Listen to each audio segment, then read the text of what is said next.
আমার ফুপু বাংলাদেশে আসছে। উনি আমার বাবার বোন, আমার মায়ের বোন। আমার ফুপুও হন, আমার খালাও হন, এবং আবার একটা নতুন সম্পর্ক হয়েছে। উনি হচ্ছে আমার ভাইয়ের শাশুড়ি, ওনার মেয়ে, আমার ভাইয়ের বউ এবং আমার একমাত্র ভাতিজার নানি। তো নানাভাবে আমরা তো সবাই আত্মীয়রা সম্পর্কযুক্ত।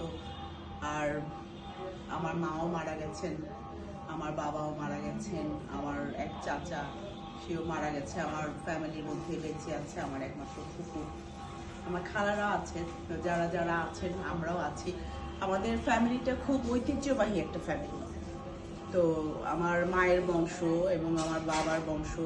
তো আমাদের ইতিহাসটা শুরু হয়েছে পাক ভারত উপমহাদেশ থেকে। বাংলাদেশে অনেক সময় অনেক কথা বলা হয়, যেমন আমাদের আগমন নিয়ে। আমরা পাক ভারত উপমহাদেশে আমাদের খুব এডুকেটেড ফ্যামিলি, সবাই আমরা শিক্ষা, শিল্প, সংস্কৃতির সাথে জড়িত ছিলাম এবং আমরা সবাই মানবিক মানুষ। আমার পরিবারের সবাই, আমার পরিবারে যত সদস্য আছে তারা সবাই শিক্ষিত এবং তারা সব মানবিক কাজে যুক্ত ছিল, শিক্ষামূলক। যেমন আমার ফুপু বসে আছেন, উনি একজন টিচার, লন্ডনে 50 বছরের অধিক সময় ধরে আছেন। ভারত, পাকিস্তান, বাংলাদেশ, এই 3 দেশে আমার আত্মীয় স্বজনরা যারা আছেন তারা যেভাবে যে পেশায় ছিলেন, মানুষের কল্যাণে এবং মানবিক কাজের সাথে যুক্ত ছিলেন। আমার পরিবারের কোনো সদস্যদের মধ্যে এরকম কোনো রেকর্ড নাই যে তারা কোনো এরকম অমানবিক কাজে যুক্ত ছিলেন। সততা, শিক্ষা, শিল্প, সংস্কৃতি তারা যথেষ্ট অবদান রেখেছে। আমি আজকে এই কথাগুলো বলছি যে আমি বাংলাদেশে সাহিত্য অঙ্গনে কাজ করেছি। আমার হাজবেন্ড মাহবুবুল হক মিলন, উনিও ব্যবসা বাণিজ্য নিয়ে ছিলেন এবং উনিও খুব সততার সাথে বাংলাদেশের মেডিসিন ব্যবসার সাথে ছিলেন। দেশের জন্য উনি অনেক অবদান রেখেছিলেন এবং করোনাকালীন সময়ে জীবনের ঝুঁকি নিয়ে উনি কাজ করেছেন, যখন আমরা সিদ্ধান্ত নিয়েছেন যে হয়তো কাজ করার দরকার নেই।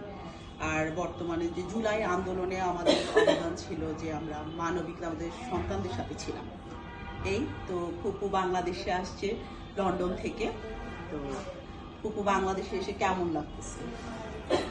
তোমাদের দেখে, তোমাদের সাথে বসে মিলে খুব ভালো লাগতেছে আর কি।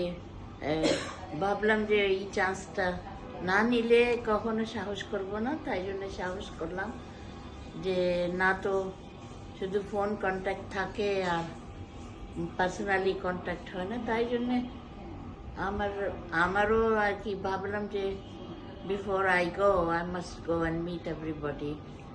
So that's what I'm trying. So I hope everybody has given me so much love. I'm really very say thank you to all of them, especially all my sister-in-law, my sister, her husband, her children, and of course Ruma is taking.